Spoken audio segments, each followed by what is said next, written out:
Hello, before we start reading chapter 2, I forgot to mention that the subtitle for chapter 1 was Starting Right, a Biblical Mindset About Money. So now we move to chapter 2, which is Ownership. It all belongs to God.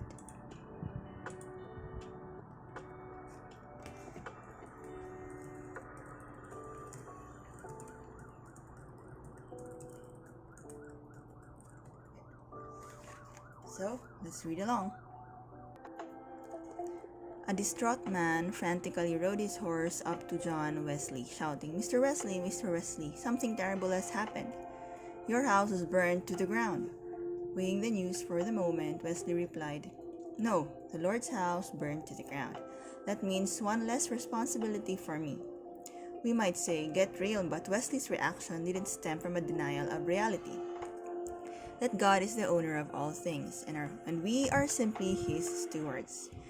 Jerry Caven had a successful restaurant chain, two banks, a ranch, a farm, and several real estate ventures. At age 59, he was searching for a nice lakeside retirement home, but the owner had other plans.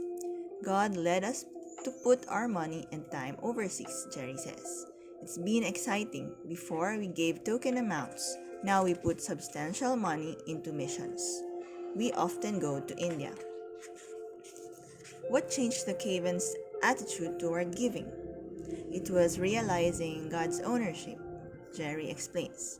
Once we understood we were giving away God's money to do God's work, we discovered a peace and joy we never had back. We never had back when we thought it was our money.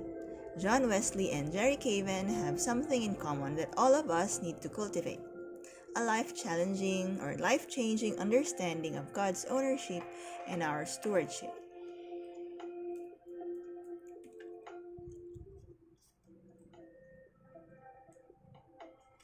What is stewardship and why is ownership foundational to it?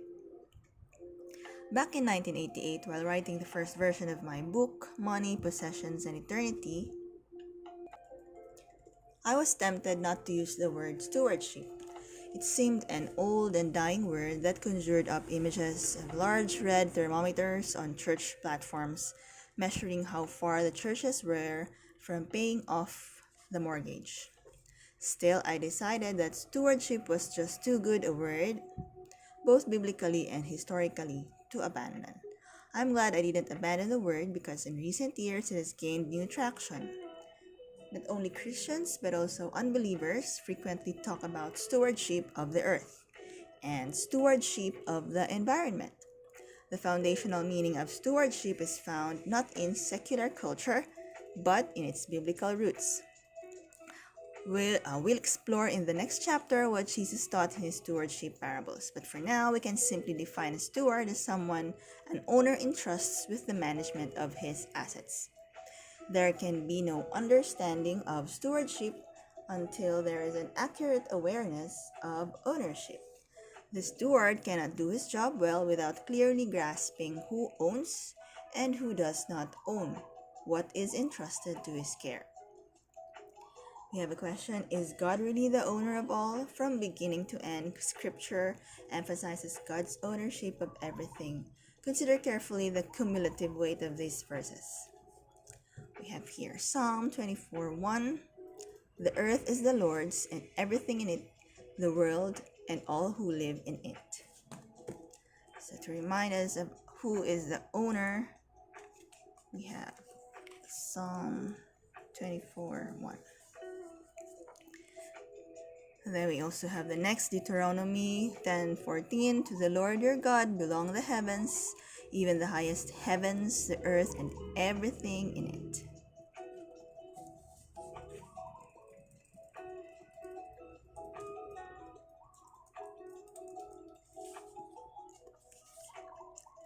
From Leviticus 25:23, the land is mine, and you are but aliens and my tenants.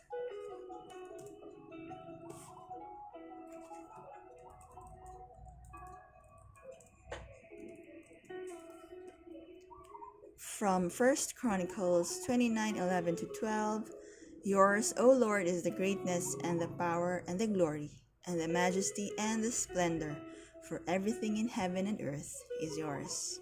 Yours, O Lord, is the kingdom. You are exalted as head over all. Wealth and honor come from you. You are the ruler of all things.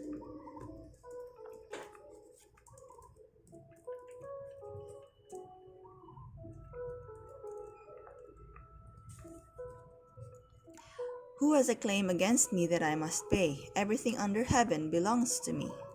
In Job 41:11.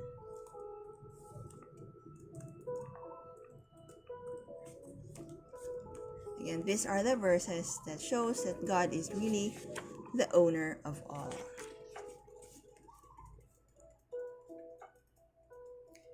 For every animal of the forest is mine, and the cattle on 1,000 hills. I know every bird in the mountains, and the creatures of the field are mine. If I were hungry, I would not tell you, for the world is mine, and all that is in it. From Psalm 50, 10 to 12. The silver is mine, and the gold is mine, declares the Lord Almighty. That's from Haggai 2:8.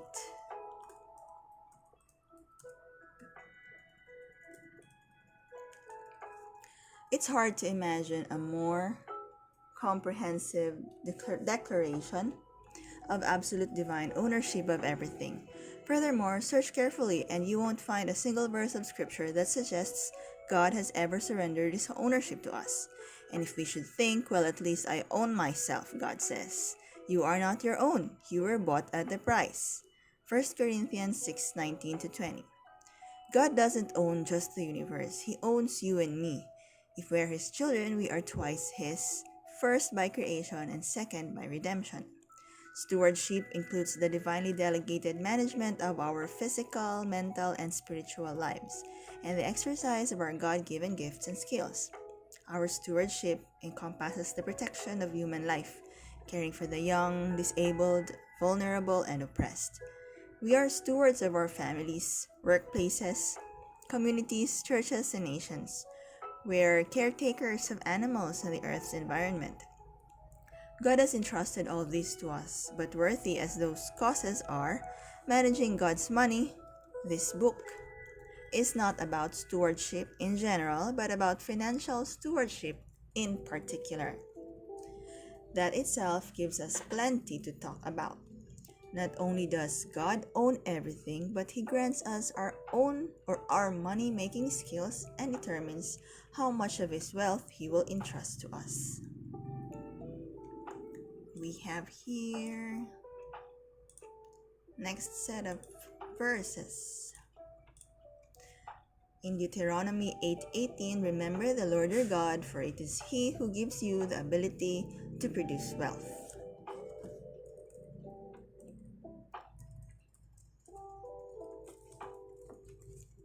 And from 1 Samuel 2:7, the Lord makes poor and makes rich. He brings low and lifts up.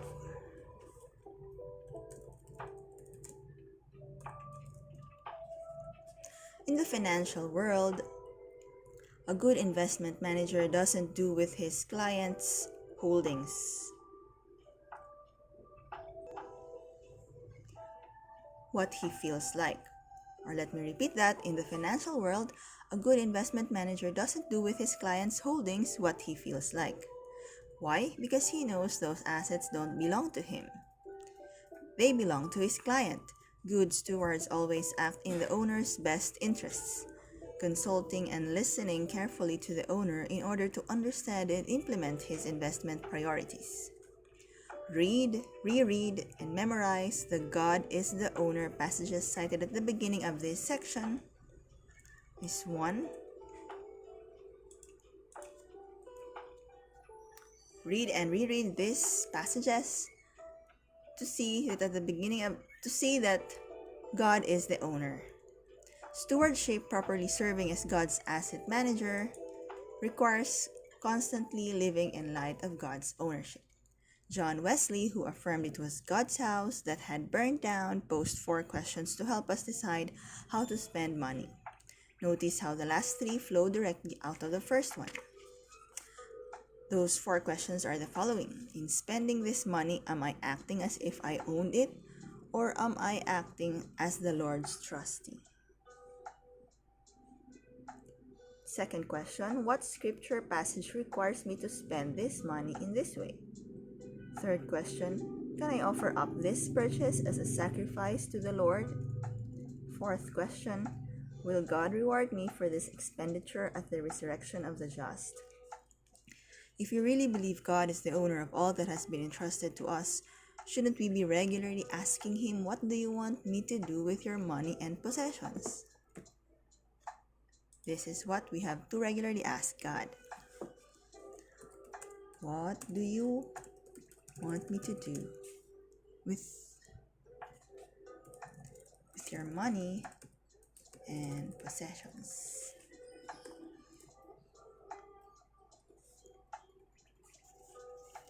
And shouldn't we be open to the possibility that He may want us to share large portions of His assets with those whose needs are greater than ours? How is the stewardship synonymous with Christian life?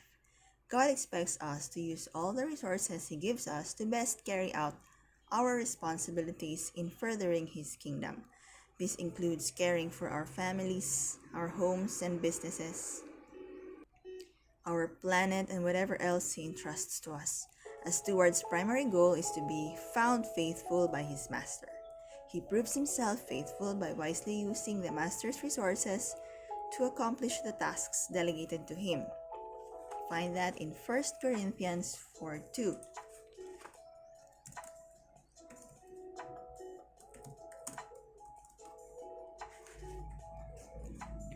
Those resources include not only money but time, gifting, relationships, employment, and life opportunities. Seen from this perspective, stewardship isn't a narrow subcategory of the Christian life.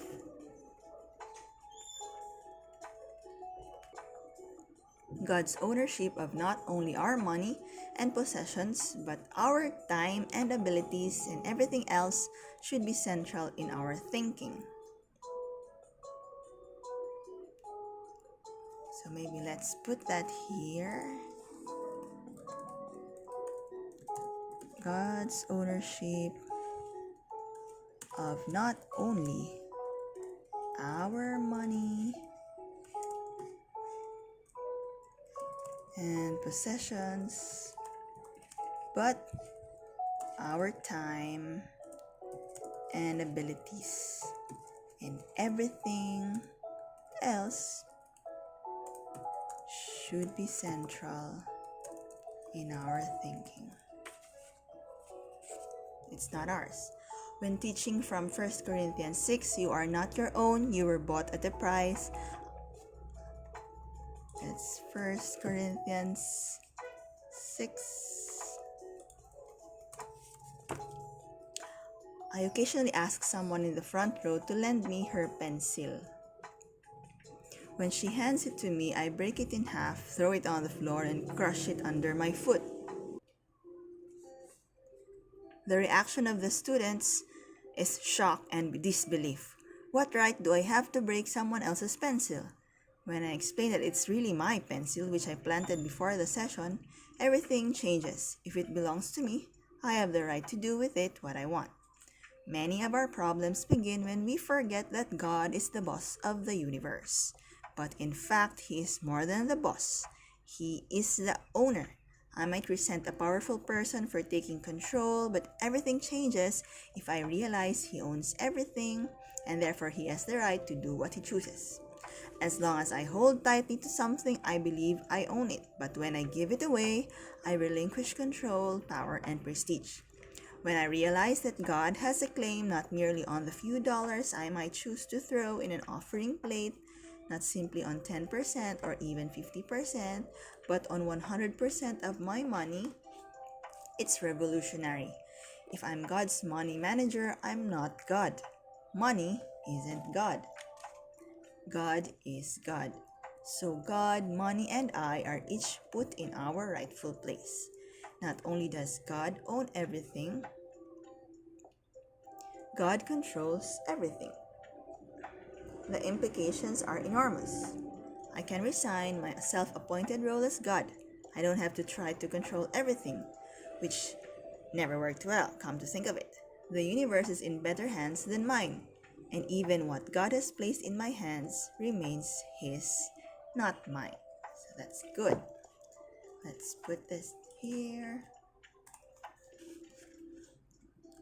Even what God has placed in my hands remains His, not mine.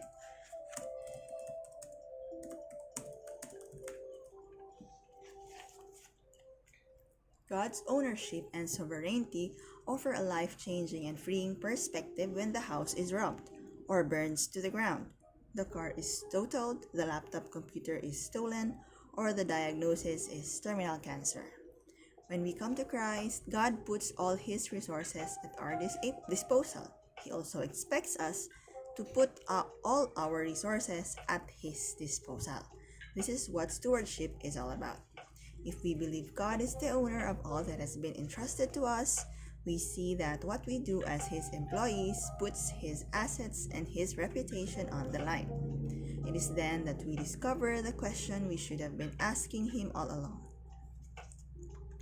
What do you want me to do with your money and your possessions? That is the main takeaway for this chapter.